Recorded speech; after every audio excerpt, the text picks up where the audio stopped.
Hello प्रिय मित्रों, नमस्कार। आइए आपके अपने नित्य संस्कृत क्लासेस के इस यूट्यूब चैनल पर मैं स्वागत और अभिनंदन करती हूँ।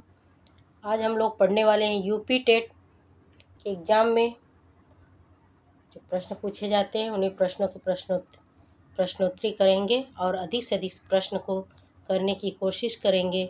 और यह समझिए, यह मैराथन क्लास है। ठीक है, आप लोगों के लिए मैं मैराथन लेकर आई हूँ। अगर आप लोगों में से किसी भाई बहन पेट की भी तैयारी कर रहे हैं तो उनके लिए भी बहुत ही हेल्पफुल होगा। ठीक है, बहुत ही महत्वपूर्ण क्लास है, तो इसको देखिए और अधिक से अधिक अपने भाई बहनों को शेयर भी करिए और पसंद आए तो एक लाइक भी करिए। ठीक है, चलिए आइए स्टार्ट करती हूँ। सबसे पहला प्रश्न हमारा बनता है सकार। देखिए, ये दंत सकार है। सकार, एक मिनट। हाँ, सकार का सकार से योग होने पर क्या परिवर्तन होता है? सकार का सकार से योग होने पर, जुड़ने पे उसमें क्या परिवर्तन होता है? तो सकार का रेप हो जाता है कि सकार का सकार हो जाता है कि सकार का सकार सकार ही रहता है कि सकार का विसर्ग हो जाता है? तो इसमें से क्या होगा बताइए। तो स दंत स का तालव्य स से जब योग होता है, उनका मिलना होता है, उसको जोड़ते हैं हम तो सकार का सकार हो जाता है। ठीक है, और किस सूत्र से होता है? तो अस्तोचुनाश्चु सूत्र से सकार का सकार होता है। ठीक है, अगर उदाहरण पूछा जाए तो रामस सेते, रामस स, ये स है, फिर सेते प्लस सेते होता है। ठीक है, तो जब हम इसमें परिवर्तन करेंगे तो रामस बनता है राम, और इस दंत स का तालव्य स में परिवर्तन होता है और फिर सेते लिखा हुआ तो रामस सेते होता है। ठीक है, चलिए अगले प्रश्न में चलते हैं। हमारा अगला प्रश्न है भूतपूर्व। भूतपूर्व इस समस्त पद का विग्रह है।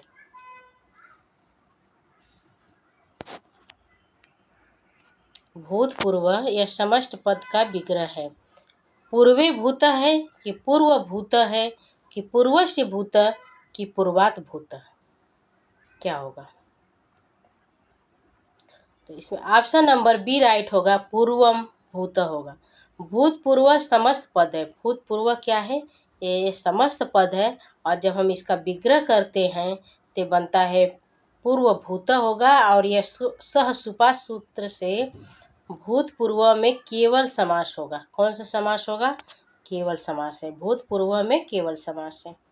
चलिए अगले प्रश्न पे चलते हैं हम।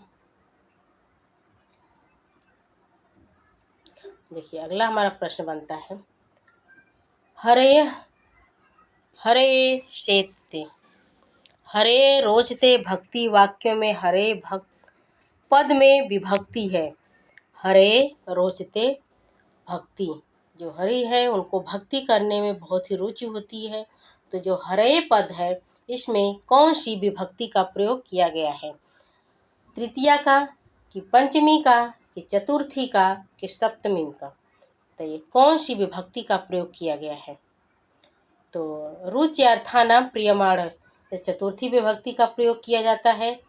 तो ऑप्शन नंबर इसमें सी राइट होगा, रुचि अर्थानाम प्रियमाण।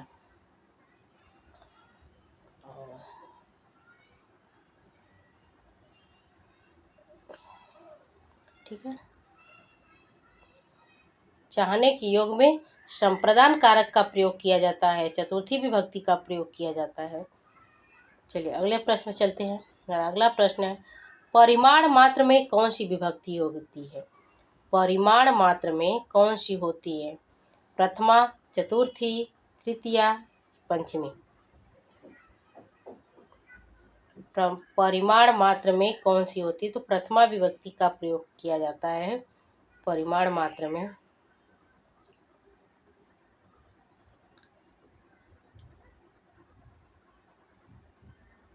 प्रातिपादिकार्थ लिंग परिमाण वचन मात्रे प्रथमा सूत्र होता है प्रातिपादिकार्थ लिंग परिमाण वचन मात्रे प्रथमा। चलिए अगले प्रश्न पे चलते हैं हम।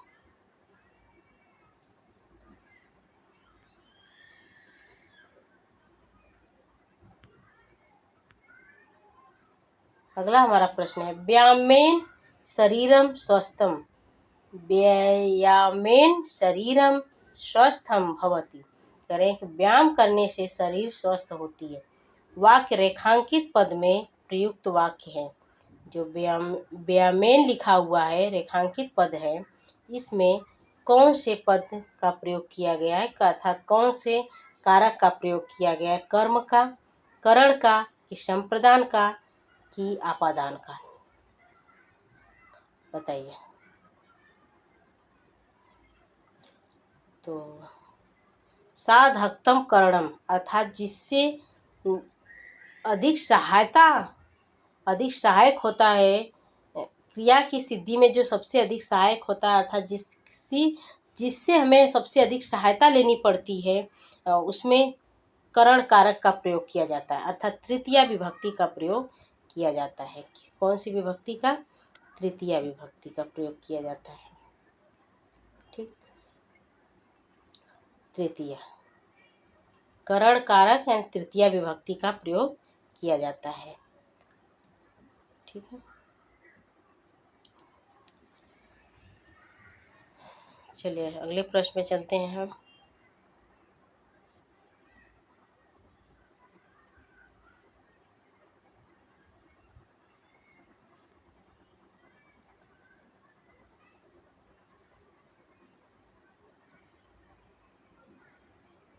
देखिए अगला प्रश्न हमारा है, नव पलाश पलाशम वनम में अलंकार है, श्लेष है कि यमक है, कि अनुप्रास है, कि उत्प्रेक्षा है।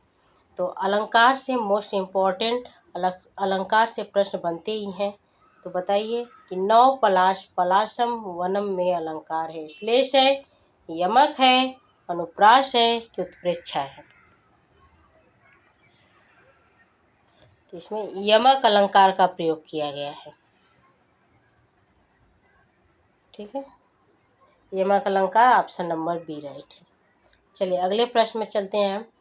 तस्मय पद विभक्ति एवं वचन है, तस्मय पद विभक्ति एवं वचन है, चतुर्थी एक वचन, षष्ठी एक वचन, कि सप्तमी एक वचन, कि सप्तमी बहुवचन। तो तस्मय में अगर आप रूप पढ़े होंगे तो आपको पता है, शब्द को पढ़ते ही पता चल जाता है कि इसमें कौन सी विभक्ति का प्रयोग किया गया है, चतुर्थी विभक्ति का प्रयोग किया गया है। तस्मय पद ये पुल्लिंग शब्द है और चतुर्थी विभक्ति का प्रयोग किया गया है। चलिए अगले प्रश्न पे चलते हैं।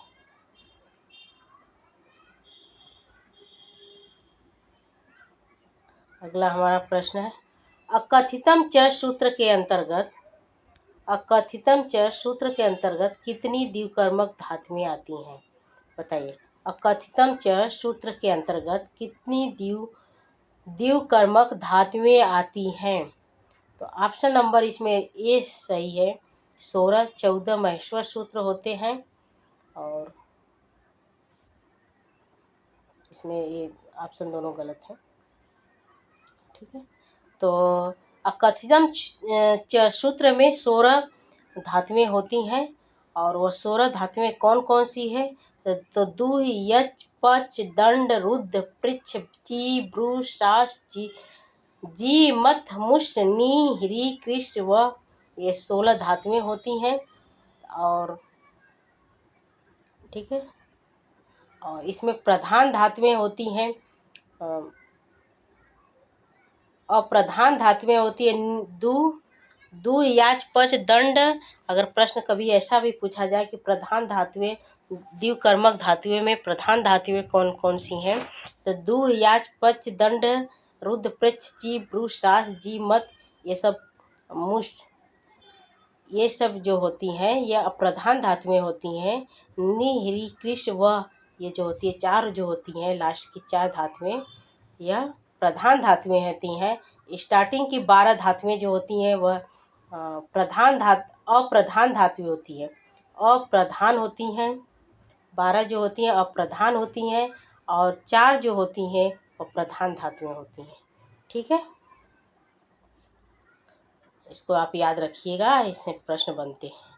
अब पेपर कठिन बन रहे हैं कि कुछ भी पूछा जा सकता है, तो हमें सब पे अपनी कमान बनाते हुए चलनी है। चलिए, संस्कृत भाषा में कहानी शिक्षण करते समय शिक्षक को बचना चाहिए। देखिए, पेडागोगी से प्रश्न आ गया, शिक्षण से प्रश्न पूछा जाता है, तो इसमें शिक्षण से भी प्रश्न लेकर आई हूँ मैं। बताइए आप लोग कि संस्कृत भाषा में कहानी शिक्षण करते समय शिक्षक को किससे बचना चाहिए? चित्र या मुखौटा का प्रयोग से, कि वार्तालाप से, कि हाव भाव प्रदर्शन के, कि पुस्तक प्रयोग से। तो चित्र कहानी का प्रयोग कर रहा है, कहानी बताने, बच्चों को कहानी बता रहे हैं टीचर, तो अगर कौन सी कहानी बता रहे हैं, तो चित्र और मुखौटा का प्रयोग कर सकते हैं।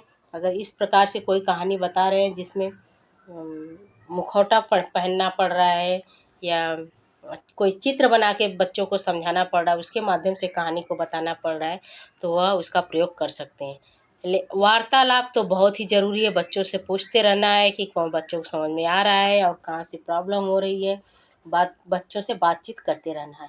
हाव भाव प्रदर्शन बहुत ही, कहानी करते समय, कहानी को बताते समय हाव भाव प्रदर्शन बहुत ही महत्वपूर्ण होता है, लेकिन पुस्तक प्रयोग नहीं होना चाहिए। तो ऑप्शन नंबर डी राइट है, पुस्तक प्रयोग कोई ज़रूरी नहीं है। अगर पुस्तक में ही देख के कहानी बताना है तो कोई फ़ायदा नहीं है इसमें। तो संस्कृत भाषा में कहानी शिक्षण करते समय शिक्षक को चित्र या मुखौटा का प्रयोग, वार्तालाप, हाव भाव प्रदर्शन, छात्रों की कहानी रुचि बढ़ती है, जबकि पुस्तक प्रयोग से बचना चाहिए। ठीक है। अगला हमारा प्रश्न है, फ्लैश कार्ड शिक्षण अधिगम सामग्री है। फ्लैश कार्ड शिक्षण अधिगम सामग्री है। दृश्य श्रव्य, कि श्रव्य दृश्य, इनमें से कोई नहीं। बताइए। तो फ्लैश कार्ड जो होता है वह दृश्य सामग्री का होता है। ठीक है, ऑप्शन नंबर सी राइट है इसमें, ऑप्शन नंबर सी। चलिए अगले प्रश्न पे चलते हैं हम।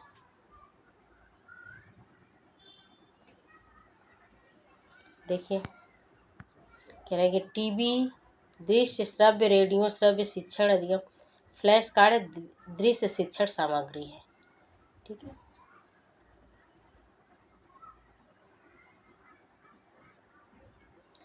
देखिए, प्रत्यय से प्रश्न पूछे गए हैं।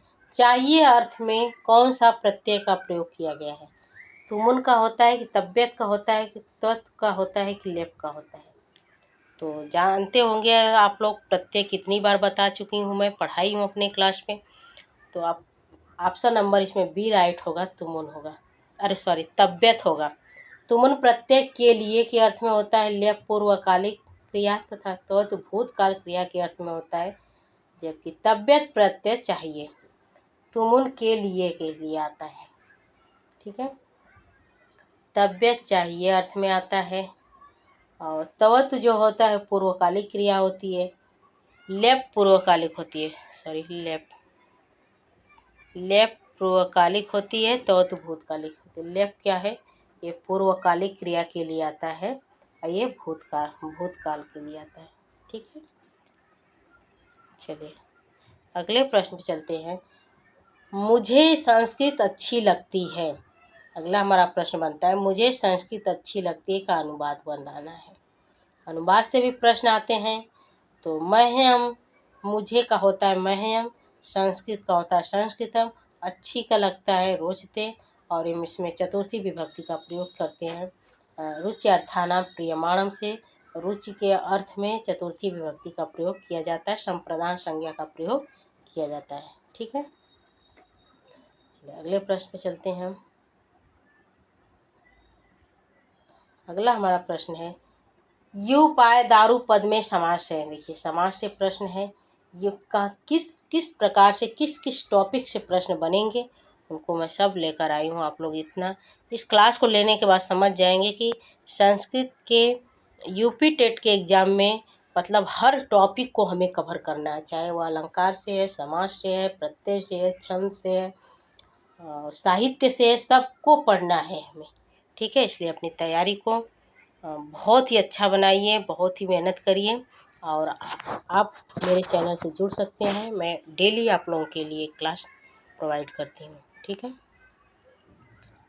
तो बताइए, यूप दारू पद में समास है, और हम लोग सब टॉपिक मिलकर सब टॉपिक को कवर करेंगे। चाहे वह समास को छंद से हो, डिटेल में पढ़ेंगे हम लोग, ठीक है। तो आप लोग साथ दीजिए, चैनल को सब्सक्राइब करिए और लाइक करिए, फिर हम लोग आगे बढ़ें। तो चलिए आगे अगला प्रश्न का उत्तर बताइए। द्वंद्व है कि बहुब्रीहि है कि अव्ययभाव है कि तत्पुरुष है?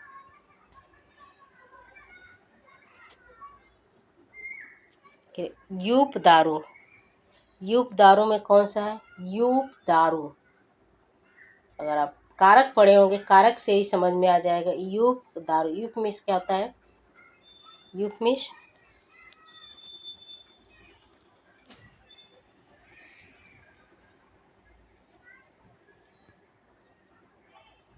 ऑप्शन नंबर इसमें डी राइट होगा, तत्पुरुष समास। द्वंद्व समास में दोनों पद प्रधान होते हैं। देखिए, अगर द्वंद्व समास आता है तो इसमें दोनों पद प्रधान होते हैं। अव्यय भाव में प्रथम पद प्रधान होता है। बहुब्रीहि में कोई अन्य तीसरा पद प्रधान होता है, ठीक है। तो और इसमें चतुर्थी विभक्ति तत्पुरुष समास और चतुर्थी विभक्ति का है, ठीक। और इसका विग्रह जो होगा यूपाय दारू होगा, यूपाय दारू।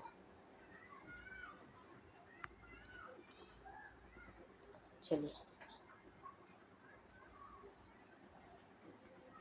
आइए बताइए। मनोरथ में संधि है, पर सवर्ण संधि है कि अनुनासिक संधि है कि विसर्ग संधि है कि उपयुक्त? तो मनोरथ, मनः प्लस रथ, इसका संधि विच्छेद जो होता है मनः रथ होता है। ऑप्शन नंबर इसमें सी राइट होगा, विसर्ग संधि का प्रयोग किया गया है, ठीक है। मनस प्लस रथ होता है। तो देखिए व्याख्या देख लीजिए इसकी एक बार। जिसमें पहले पद अंत में विसर्ग हो और दूसरे पद पहला अक्षर स्वर या व्यंजन हो, उनके मेल में विसर्ग संधि का प्रयोग किया जाता है। स्वर हो तथा व्यंजन हो, उसके मेल में विसर्ग संधि का प्रयोग किया जाता है। और मनोरथ मनस प्लस रथ होता है, मनस प्लस रथ होता है, ठीक है। मनोरथ बनता है। चलिए ठीक है, हम इस संधि को जब विस्तार से पढ़ेंगे तब इनको समझेंगे। फिर आज के लिए इतना दोस्तों, नमस्कार, जय हिंद। और क्लास कैसी लगी वो कमेंट बॉक्स में ज़रूर लिखें। और मेरे चैनल से जुड़े, हम लोग डिटेल में क्लास करेंगे, संधि समास अलंकार सबकी पढ़ाई करेंगे। तो ठीक है, जो लोग चैनल पर नए हैं चैनल को सब्सक्राइब कर लें। जय हिंद, नमस्कार।